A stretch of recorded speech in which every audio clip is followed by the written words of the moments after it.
நீங்க இதுவரைக்கும் சபைக்கே போகாத ஒரு நபரா இயேசு கிறிஸ்துவ பற்றி உங்க வாழ்க்கையில ஆழமா அறிந்து கொள்ளணுமா? அப்ப ரிவைவல் சர்ச் உங்க எல்லாரையுமே அன்புடன் அழைக்கிறது. நம்ம கொளத்தூர் பூம்புகார் நகர்ல லொகேட் ஆயிருக்க ரிவைவல் சர்ச்சுக்கு நீங்க வாரம் வர முடியும். சோ இங்க எவ்ரி சண்டே ஞாயிற்றுக்கிழமை காலையில 10 மணில இருந்து 12 மணி வரைக்கும் சபை ஆராதனை நடந்து கொண்டிருக்குது. சோ நீங்க எல்லாருமே இந்த ஆராதனையில குடும்பமா கலந்து கொள்ளலாம்.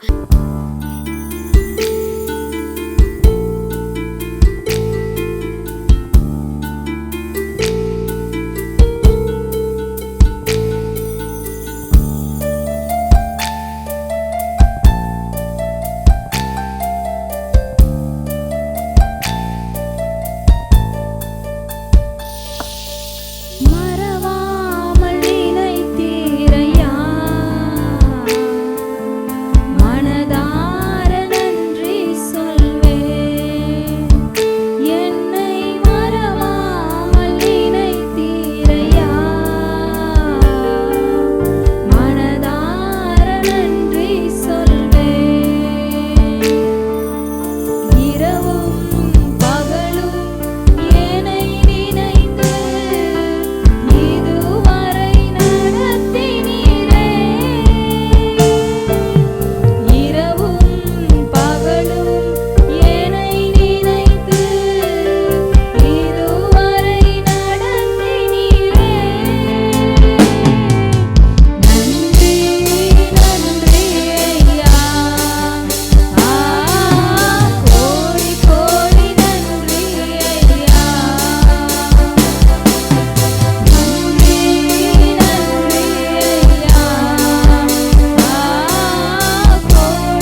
ஒரு நாள் நம்மளை விட்டு விலகிறதில்லை, நம் நினைவாகவே இருக்கிறவர். அப்பா அவருக்கு நன்றி சொல்லுவோமா?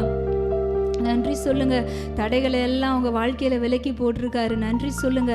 நீங்கள் ஆராதிக்கிற வேலையிலே உங்கள் வாழ்க்கையில் இருக்கிற எல்லா தடைகளும் விலகி இருக்கு.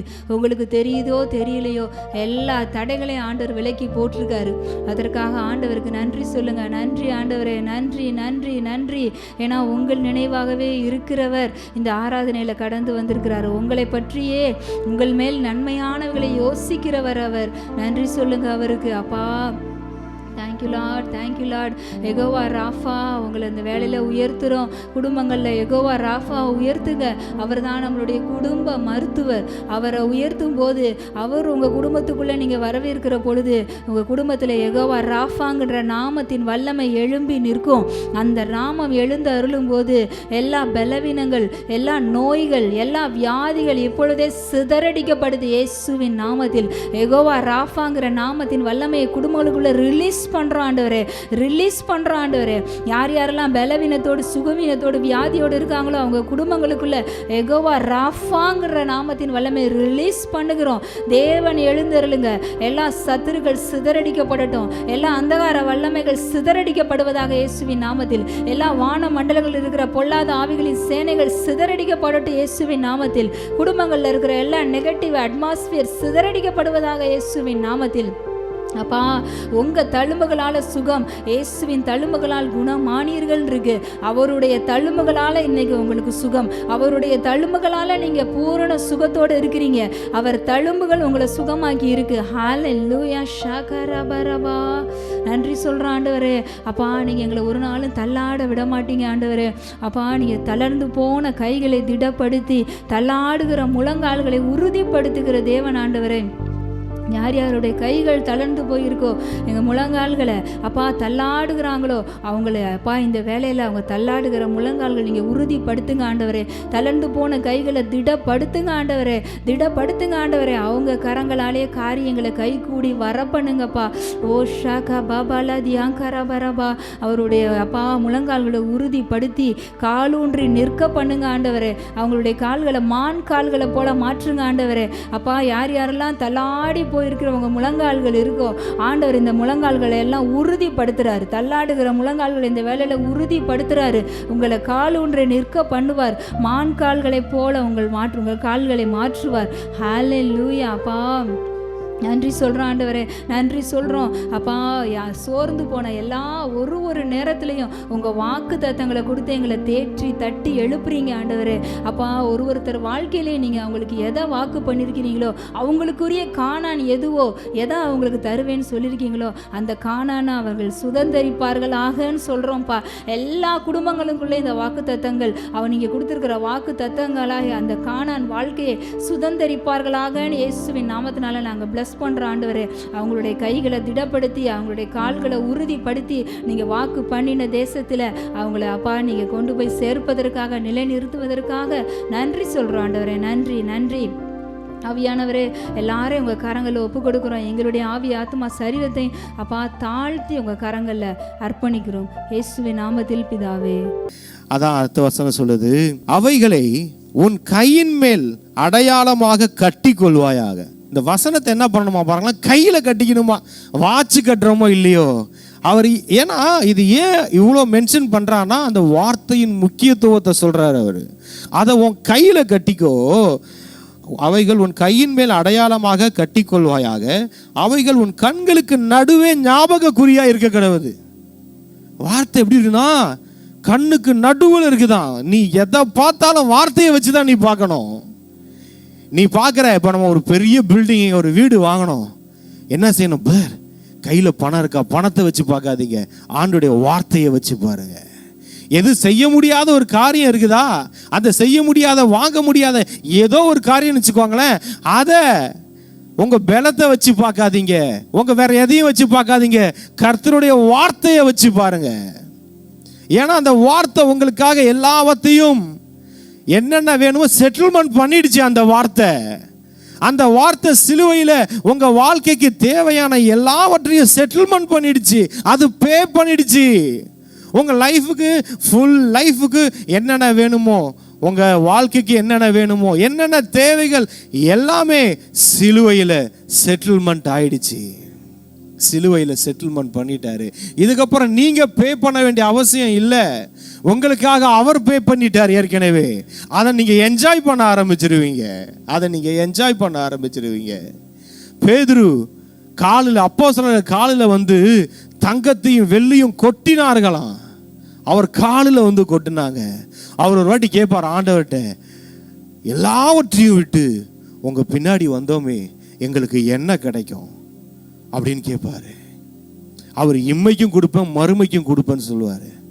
ஒரு ஊழியக்காரர் சொன்னார், அந்த பேதுரு காலில் வந்து கொட்டினாங்களே, அப்போ அந்த பேதுரு நினச்சி பார்த்துருப்பாராம், நான் அன்னைக்கு ஜீசஸை பார்த்து கேட்டேன்.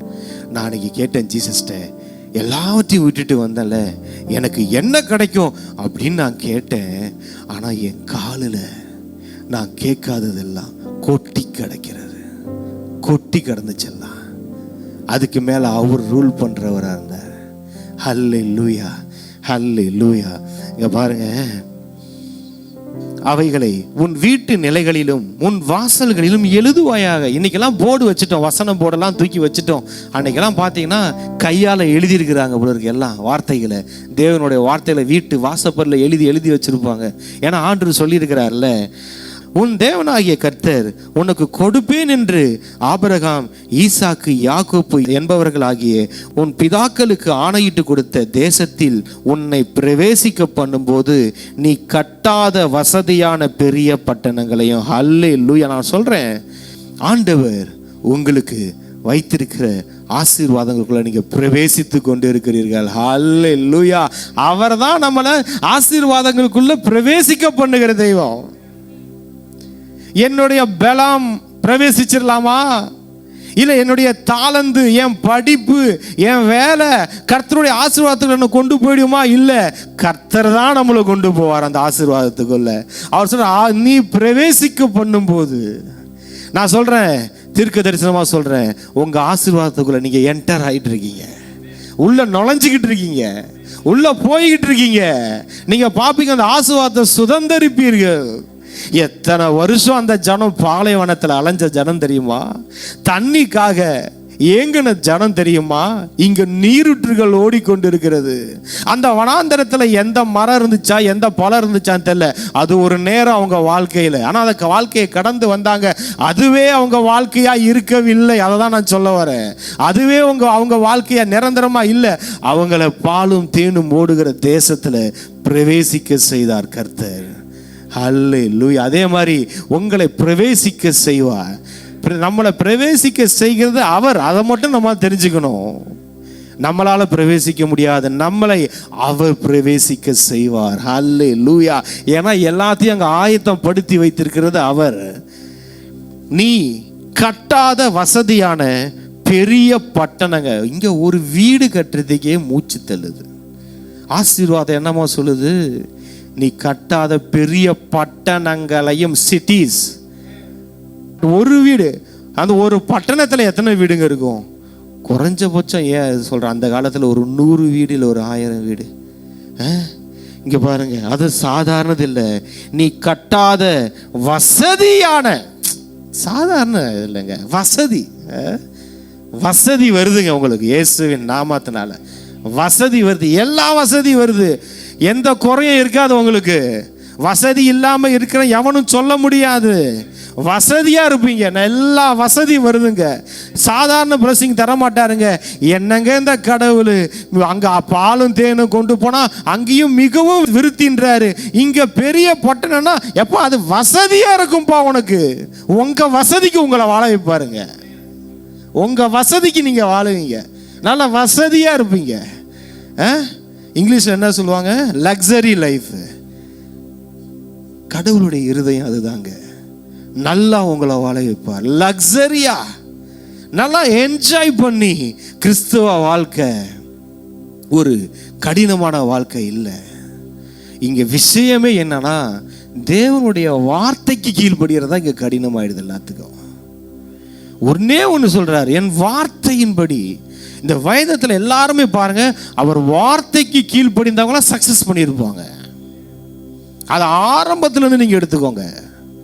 இந்த தேவனுடைய வார்த்தையை மட்டும் ஒருத்தன் கீழ்படிச்சிட்டான், அவர் வார்த்தைக்கு மட்டும் செவி கொடுத்துட்டான். ஆண்டோட வார்த்தை இப்படி சொல்லுதுப்பா, கர்த்தருடைய வார்த்தையின்படி நான் வாழுவேன்ப்பா, அவருடைய கைடன்ஸ்குள்ள நான் வந்துடுறேன்ப்பா, நானா எதையும் செய்ய மாட்டேன்ப்பா அப்படின்னு கூட பார்த்தோம். அப்படி உள்ள போயிட்டு இருக்கும் போதே ஆசீர்வாதம் பொத்து பொத்து பொத்து பொத்துன்னு விழுந்துரும். அதை தேடி நம்ம போக வேண்டிய அவசியம், அதுவா விழும், கொட்டும். ஆசீர்வாதமான மழை பெய்யும்னாரு. ஆசீர்வாதம் எப்படிங்க பெய்யுதான்? மழை மாதிரி பெய்யுங்க. அப்ப அந்த ஆசீர்வாதம் எப்படிங்க ஓடும்? ஆறு மாதிரி ஓடுங்க. ஆசீர்வாதமான மழை பெய்யுன்னா ஆசீர்வாதம் மழையா பெய்யுது, பூமியை நினைக்குது. அது என்ன ஆகுது? அது ரோட்லலாம் தண்ணியா ஓடுது இல்லை? உங்க வாழ்க்கையில ஆசீர்வாதம் அப்படி ஓடுங்க. மழை பெஞ்சு எல்லாம் ஓடும், உங்க குளங்கள் நிரம்பும், டேம் நிரம்பும், ஆறுகள்லாம் பெருக்கெடுத்து ஓடும், ஆசீர்வாதம் ஓடும். அப்படி ஒன்னே ஒன்று எதிர்பார்க்கிறாரு. நம்ம ஆரம்பத்திலிருந்து படிக்கும் போது, என் வார்த்தைகளுக்கு, ஆண்டுடைய வார்த்தையின்படி நீங்க வாழ்ந்து பாருங்களேன். மரியாளா இருக்கட்டும், பேதுருவா இருக்கட்டும், யாரா இருக்கட்டும், ஆபிரகாம்ல இருந்து நம்ம எடுத்து பார்க்கலாம். ஒரு வார்த்தைக்கு கீழ்ப்படிந்தார், அவ்வளவுதான். ஆபிரகாம் சீமானா இருந்தார். அவன் வேலைக்காரன் சொல்லுவாரு, கர்த்தர் என் எஜமானை ஆசீர்வதித்திருக்கிறார். சரி, அப்புறம் அப்படின்னு கேட்டா, அவர் சீமானா இருக்கிறார். அடுத்த வரி சொல்லுது. அப்போ ஒன்று நல்லா தெரிஞ்சுக்கோங்க, கர்த்தருடைய ஆசீர்வாதம் நம்ம மேல இருந்துச்சுன்னா நம்ம சீமானா தான் இருப்போம், ஒரு பிச்சைக்காரனா இருக்க மாட்டோம். கர்த்தருடைய ஆசீர்வாதம் ஐஸ்வர்யத்தை தரும், அதோட வேதனையை கூட்ட மாட்டார். ஹல்லேலூயா. அடுத்தது பார்க்கிறோம், நீ கட்டாத வசதியான பெரிய பட்டணங்கள், நீ நிரப்பாத சகல நல்ல வஸ்துக்களால் நிரம்பிய வீடு. உங்க வீடு நல்ல வஸ்துக்களால நிரம்பும். நல்ல வஸ்து, சாதாரண வஸ்து இல்லை, பெஸ்ட்டுங்க. இந்த உலகத்திலேயே இருக்கிற பெஸ்டான பொருள் எல்லாம் உங்க வீட்டில் இருக்கும். என்ன பிரதர் பேசுறீங்க, இதெல்லாம் நடக்க? நானாங்க சொல்லிக்கிட்டு இருக்கேன், அங்கே இருக்கிறத எடுத்து சொல்றேன். நானும் புதுசாக எழுதலை. வேதத்தில் என்ன இருக்குதோ, இந்த கடவுளுடைய இருதயத்தை பாருங்க. ஃபாதர் ஹார்ட், தான் புள்ள எப்படியெல்லாம் நல்லா, ஏங்க இப்படியும் ஒரு கடவுள் இந்த அளவுக்கு மனுஷங்களை நேசிச்சு ஆசீர்வதிக்கத்துல, இந்த கடவுள் துடியா துடிச்சுக்கிட்டு இருக்கிற கடவுளுங்க. துடியா துடிக்கிற. சில பேருக்கெல்லாம் வேற ஒண்ணுக்கு துடிக்கும், இந்த கடவுளுக்கு எதுக்கு துடிக்குதுன்னா ஆசீர்வதிக்க துடிக்குதுங்க. என் பிள்ளைய ஆசீர்வதிக்கணும், என் புள்ள நல்லா இருக்கணும், எல்லாம் சுதந்திரிக்கணும், நல்லா இருக்கணும். சகல நல்ல வஸ்து, என்னென்ன திங்ஸ், பெஸ்ட் திங்ஸ் உங்க வீட்டுக்கு வருங்க. இதெல்லாம் ஆண்டவர் சொல்லிட்டேன். என்ன சொன்னார்னா, பிளஸ் பண்ணுன்னு தான் சொல்லி அமிச்சாரு. நான் பிளஸ் பண்ண அப்படியே ரிசீவ் பண்ணிக்கோங்க. நீ வெட்டாமல் வெட்டப்பட்டிருக்கிற துறவுகளையும், நீ நடாத திராட்சை தோட்டங்களையும் ஒலிவ தோப்புகளையும் அவர் உனக்கு கொடுப்பதினால். திராட்சை தோட்டங்களையும், ஒரு தோட்டம் இல்லைங்க, ஒரு திராட்சை தோட்டம் கிடைக்கிறதே பெருசு. நீ நடாத, நீங்க எஃபர்ட்டே போட்டிருக்க மாட்டீங்க, அந்த தோட்டங்கள் உங்களுக்கு வரும். உங்க எஃபர்ட்டே இல்லாது, நீங்க அங்க எதுவுமே செஞ்சிருக்க மாட்டீங்க, ஆனா அது உங்களுக்கு கிடைக்கும். எப்படிங்க கிடைக்கும்னா, சிலுவையில சைன் பண்ணிட்டாருங்க, அவரு பே பண்ணிட்டாருங்க. எவ்வளோங்க பே பண்ணாருன்னா, தான் ரத்தத்தை பே பண்ணிட்டாருங்க. பிளட் எடுத்து இந்த வச்சுக்கோ, என் பிள்ளைக்கு எல்லாம் ஆதாம் இழந்தது எல்லாத்தையும், எல்லா ஆசீர்வாதத்தையும் குடிங்கி உங்ககிட்ட கொடுத்துட்டாரு. ஹல்லேலூயா. நீ உங்க எஃபர்ட் இல்லாம நீங்க வாழ முடியும். நீங்க எதுக்கு எஃபர்ட் ஆக, நீங்க போய் அங்க விதைச்சிருக்க மாட்டீங்க, நீங்க தண்ணீர் பாய்ச்சிருக்க மாட்டீங்க, எல்லாம் விளைச்சி ரெடியா, பழம்லாம் பழுத்து ரெடியா நிற்கும். நீங்க போய் எடுத்து சாப்பிட்டுட்டு அதை எடுத்து பிஸ்னஸ் பண்ணி பார்ப்பீங்க. உங்களுக்காக அவர் ஆயத்தம் பண்ணினது அதுதான். அடுத்தது பார்க்குறோம், அவர் ஒலிவ தோப்புகளையும் அவர் உனக்கு கொடுப்பதினால் நீ சாப்பிட்டு திருப்தியாகும் போது, நீ பட்டிருந்த வீடாகிய எகிப்து தேசத்திலிருந்து உன்னை புறப்பட பண்ணின கர்த்தரை மறவாதபடிக்கு எச்சரிக்கையாயிரு. அவரை மறந்துடக்கூடாது. அப்பப்போ ஒன்று சொல்லிக்கிறாருங்க, என்னை மறந்துடாத, நான் உன்னை நல்லா வச்சுக்க ஆசைப்படுறேன், ஆனால் நீ என்னை மறந்துடாத, என் வார்த்தையை மறந்துடாத. இந்த தெய்வங்க உறவுக்காக யாரும் சொல்லுவாங்க, எப்பா என்னை மறந்துடாதீங்க. இந்த பொண்ணை கல்யாணம் பண்ணி கூட்டு வைப்பாங்கப்பா, மறந்துடாதீங்க. இல்லை ஏதாவது வெளியூருக்கு, இப்போல்லாம் பார்த்தீங்கன்னா நிறைய பேரண்ட்ஸு கால் பண்ணுறாங்க, வயசானவங்க, பிள்ளைங்க விட்டுடுச்சிங்க பிரதர், நானும் என் பிள்ளைங்க ஹஸ்பண்டு மட்டும்தான் இருக்கிறோம். ஃபாரினுக்கு அமிச்சோம், அவ்வளோதான், கனெக்ஷனே கட் ஆகிடுச்சு. ஒருத்தர்லாம் பார்த்தீங்கன்னா 2 பசங்களை கஷ்டப்பட்டு படிக்க வச்சு அவங்கள வெளிநாட்டுக்கு அமுச்சு கடனை உடனே வாங்கி இருக்கிற சொத்தெல்லாம் விற்று அமுச்சு விட்டா 2 பசங்க அப்பா அம்மா உறவை கட் பண்ணிக்கிட்டாங்க. இன்றைக்கி இவர் யூஎஸ் ஆர்மியில் இருந்தவர், இருக்கிறதெல்லாம் விற்று தன் பசங்க எல்லாத்தையும் கைவிட்டு இவர் அடைச்சி கஷ்டப்பட்டுக்கிட்டு இருக்கிறாரு. ரிலேஷன்ஷிப்பு இன்றைக்கி உறவுகள் அப்படி இருக்குது, எல்லாம் மறந்துடுறாங்க. ஆனால் அந்த தெய்வத்தை நம்ம அப்படி மறந்துடக்கூடாது. அந்த தெய்வத்தை அப்படி நம்ம மறந்துடக்கூடாது. நம்ம நல்லா பார்த்து ஆளாக்கி நமக்கு பவுடர் அடித்து நம்மளை குளிப்பாட்டி நமக்கு ட்ரெஸ்ஸு போட்டு நம்மளை அழகாக வளர்த்து நேற்று நம்ம பார்த்தோம் தீர்க்க தரிசனத்தில், நான் அதற்கு அதை காப்பாற்றி கர்த்தராகிய நான் அதை காப்பாற்றி அதுக்கு அடிக்கடி தண்ணீர் பாய்ச்சி அதை சேதப்படுத்தாதபடிக்கு இரவும் பகலும் காத்துக்கொள்வேன். என்னங்க தெய்வம், என்ன தெய்வம், ஏங்க இவ்வளவு அன்பு மனுஷங்க மேல? கர்த்தராகிய நான் சொல்றார், கர்த்தராகிய நான் செய்யறேன்பா, கர்த்தராகிய நான் அதை காப்பாற்றுவேன். நீங்க சொல்றீங்களா பிரதர் என்னை யாரு காப்பாற்றுவான்னு சொல்றீங்களா? இருக்கிற சூழ்நிலை கர்த்தர் நம்மளை காப்பாற்றுவார், கர்த்தர் உங்களை காப்பாற்றுவார். உங்களுக்கு எப்பப்பெல்லாம் தண்ணி தேவையோ தண்ணியை பாய்ச்சிக்கிட்டே இருப்பாரு. தண்ணீர் அப்படியே தண்ணீர் பாய்ச்சப்பட்டுக்கிட்டே இருந்தால் அந்த லேண்ட் எப்படி இருக்கும் பாருங்க, செழுமையா இருக்கும். அதை சேதப்படுத்தாதபடிக்கு பாத ஒரு சின்ன ஸ்கிராட்ச் கூட உங்க மேல வராதுங்க.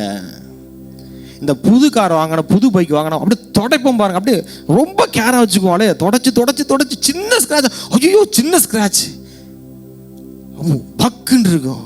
சில பேர்லாம் ஒருத்தரை பார்த்தேன் 15 வருஷமும் ஒரு பைக்கு புதுசாக இருந்துச்சு. நான் கேட்டேன், பிரதர் இந்த பைக்கு மாடலே நின்றுடுச்சு, புதுசாக வச்சுருக்கீங்க? பிரதர் அது வாங்கி 15-20 வருஷம் ஆச்சு பிரதர். பார்த்தீங்கன்னா பைக்கை புதுசாகவே வச்சுருக்கிறாரு மனுஷன். என்ன பிரதர் இப்படி வச்சுருக்கீங்க புதுசானா? அவர் சொல்கிறாரு, பிரதர் யாராவது என்கிட்ட பைக்கு கேட்டாங்க ஆட்டோ ஃபேர் 100 ரூபா கொடுத்து ஆட்டோவில் ஏறி போய்க்கோங்கன்றுவேன், பைக்கை மட்டும் கொடுக்க மாட்டேன் பிரதர். பார்த்தா பைக் அப்படி வச்சுருக்கிறாங்க. நம்ம ஆண்டவர் நம்மளை அப்படி தாங்க வச்சுருக்கிறாரு. ஒரு சின்ன ஸ்க்ராட்ச் ஆக விட மாட்டார். எந்த நோய்க்கும் வியாதிக்கும் பயந்துக்காதீங்க. ஒரு சின்ன கீறல் கூட உங்கள் மேலே வராது, சேதம் வராது, உன் மேலே எந்த டேஞ்சரும் வராது அப்படின்றாரு ஆண்டவர். ஆனால் இதில் ஒரு விஷயம் நடந்துச்சுங்க. இப்படியெல்லாம் ஆசைப்பட்ட அந்த ஜனம் பார்த்தீங்கன்னா அதை அந்த ஆசீர்வாதத்தை அவங்க தக்க வைத்து கொள்ளலை. இதுதான் மெயினாக நான் வரேன். அந்த ஆசீர்வாதம் வந்துச்சு, எல்லாம் ஃபாதர் ஹார்ட்டெல்லாம் பார்த்தோம். இந்த பீப்புள் என்ன பண்ணாங்கன்னா தேவனுடைய வார்த்தைக்கு விரோதமாக போய் பாகால் விக்கிரகங்களை சேவிக்கும் போது அவர் அவங்க வார்த்தைக்கு கீழ்ப்படியாதனால கைவிடுறாரு. அதை ஆசீர்வதிக்க முடியாமல் போயிடுது. அப்போ இந்த தெய்வம் ஒரு முடிவு எடுக்குதுங்க. இந்த தெய்வம் என்ன முடிவு எடுக்குதுன்னா, தன்னுக்கு துரோகம் செஞ்சவங்க, நான் நல்லா வச்சேன்ப்பா, எனக்கு துரோகம் செஞ்சுட்டாங்க, எனக்கு இப்படி பண்ணிட்டாங்க அப்படின்னு சொல்லிட்டு அந்த தெய்வம் போலங்க. அந்த தெய்வம் என்னாச்சுமா, ஐயோ என் புள்ள எல்லாத்தையும் இழக்குதே, இந்த ஆசீர்வாதத்தை அனுபவிக்காமல் போகுதே, இந்த புள்ளைக்கு நான் என்ன செய்யலாம்?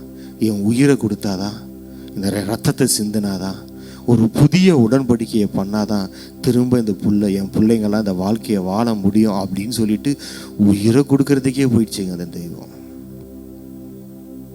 அப்போ நம்ம நல்லா இருக்கிறதுக்கு எவ்வளவு ஆசைப்படுற தெய்வம் அது. அப்போ எந்த அளவுக்கு நம்ம நல்லா இருப்போம் யோசிச்சு பாருங்க. அப்போ நம்ம நல்லா இருக்கிறது, வசதியாக இருக்கிறது, ஆசீர்வாதமாக இருக்கிறது எவ்வளவு முக்கியம் தெரிஞ்சுக்கோங்க. எவ்வளவு முக்கியம் தெரிஞ்சுக்கோங்க. ரொம்ப முக்கியம், ரொம்ப முக்கியம். ஹல்லேலூயா.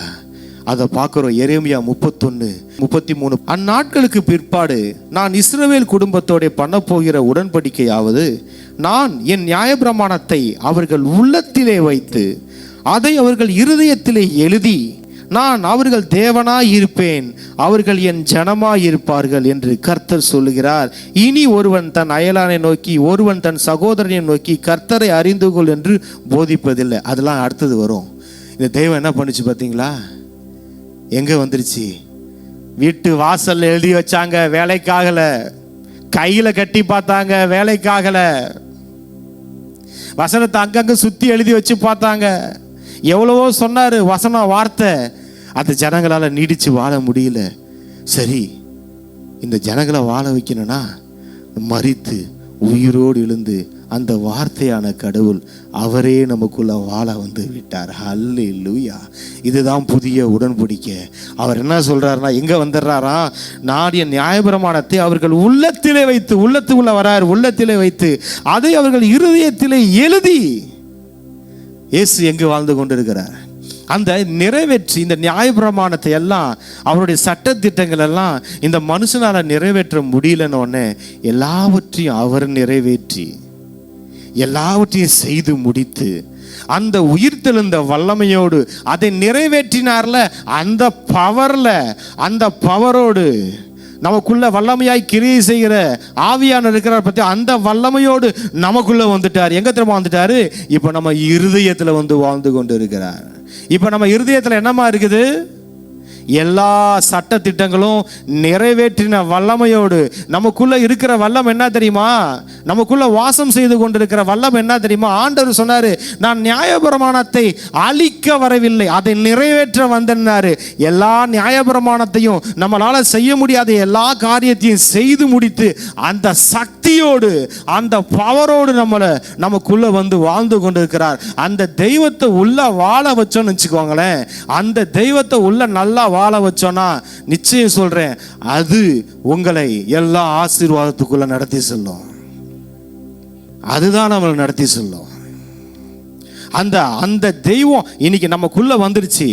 ஏன்னா வெளியே இருக்கிற வரைக்கும் அதுல நிலைச்சு நிற்க முடியல, இவனால அனுபவிக்க முடியாது. இவன் வந்து வீட்டில் எழுதி வச்சாலும், செவுத்துல எழுதி வச்சாலும், கையில எழுதி மாட்டிக்கிட்டாலும் இவனால ஃபாலோ பண்ண முடியல. நானே வரேன் அவனை கைட் பண்றதுக்கு, நான் அவனுக்குள்ள வந்து வாசம் செய்கிறேன். அவருக்குள்ள நமக்குள்ள வந்து வாழ நமக்குள்ள இருந்து அவர் கைட் பண்ண ஆரம்பிச்சிட்டார். இன்னைக்கு அந்த வார்த்தை உங்க இருதயத்தில் இருக்கும். அடுத்தது நம்ம பார்க்கலாம். யோவான் 14:15 சொல்லுது, நீங்கள் என்னிடத்தில் அன்பா இருந்தால் என் கற்பனைகளை கை கொள்ளுங்கள். சொன்னாரு சீஷர்களை பார்த்து, பா ஒன்னே ஒண்ணுப்பா, என்னை நேசிக்கிறேன் ஏசப்பா, உங்களை எனக்கு ரொம்ப பிடிக்கும்னு சொல்றீங்களே, ஒன்னே ஒன்று, நீ என்னை நேசிச்சுனா என் வார்த்தையை ஃபாலோ பண்ணு. நீங்க இதுவரைக்கும் சபைக்கே போகாத ஒரு நபரா இயேசு கிறிஸ்துவ பற்றி உங்க வாழ்க்கையில ஆழமா அறிந்து கொள்ளணுமா? அப்ப ரிவைவல் சர்ச் உங்க எல்லாரையுமே அன்புடன் அழைக்கிறது. நம்ம கொளத்தூர் பூம்புகார் நகர்ல லொக்கேட் ஆயிருக்க ரிவைவல் சர்ச்சுக்கு நீங்க வாரம் வாரம் வர முடியும். சோ இங்க எவ்ரி சண்டே, ஞாயிற்றுக்கிழமை காலையில 10 மணில இருந்து 12 மணி வரைக்கும் சபை ஆராதனை நடந்து கொண்டிருக்குது. சோ நீங்க எல்லாருமே இந்த ஆராதனையில குடும்பமா கலந்து கொள்ளலாம். அது மட்டும் இல்லைங்க, ஒரு மாதமும் 2வது சனிக்கிழமையில நம்ம ரிவைவல் சர்ச்ல தீர்க்க தரிசன எழுப்புதல் கூடுகை நடைபெறுது. சோ உங்களுக்கு அறிமுகமானவர்களையும் நீங்க தாராளமா கூட்டிட்டு வாங்க. சோ காலை 10 மணி முதல் 12 மணி வரைக்கும் இந்த கூடுகை நடைபெறும். சோ நீங்க தவறாம கலந்து கொள்ளுங்க. அது மட்டும் இல்ல, எவ்ரி சாட்டர்டே ஒரு சனிக்கிழமையும் மாலை 8 மணி முதல் 9 மணி வரைக்கும் ப்ராஃபட்டிக் ஈவினிங் வந்து நடைபெறுது. இதுல பாஸ்டர் பீட்டர் எல்விஸ் அவர்கள் உங்களுக்காக விசேஷ ஜெபம் ஏறெடுப்பார்கள். நீங்க தவறாம கலந்து கொள்ளுங்க. ஒருவேளை என்னால நேர்ல வர முடியலையே அப்படின்னு வருத்தப்பட்டீங்கன்னா நீங்க கவலையே பட வேணாம். நீங்க கூகுள் மீட் மூலமாகவும் எங்களோடு கலந்து கொள்ள முடியும். சோ கீழே தெரியுற இந்த கூகுள் கோடை வந்து நீங்க நோட் பண்ணி வச்சுக்கோங்க. இதன் மூலமா எங்களோட நீங்க ஜாயின் பண்ணுங்க. சோ கர்த்தர் உங்களை ஆசீர்வதிப்பார். இந்த ஊழியத்தை ஜெபத்தினாலும் காணிக்கைகளினாலும் தாங்கும்படி உங்களை நாங்க அன்புடன் அழைக்கிறோம். காணிக்கை அனுப்ப விரும்புகிறவர்கள் ஸ்கிரீன்ல தெரியுற இந்த டீடைல்ஸை பார்த்து நீங்க அனுப்பலாம். கர்த்தர் உங்களை ஆசீர்வதிப்பார்.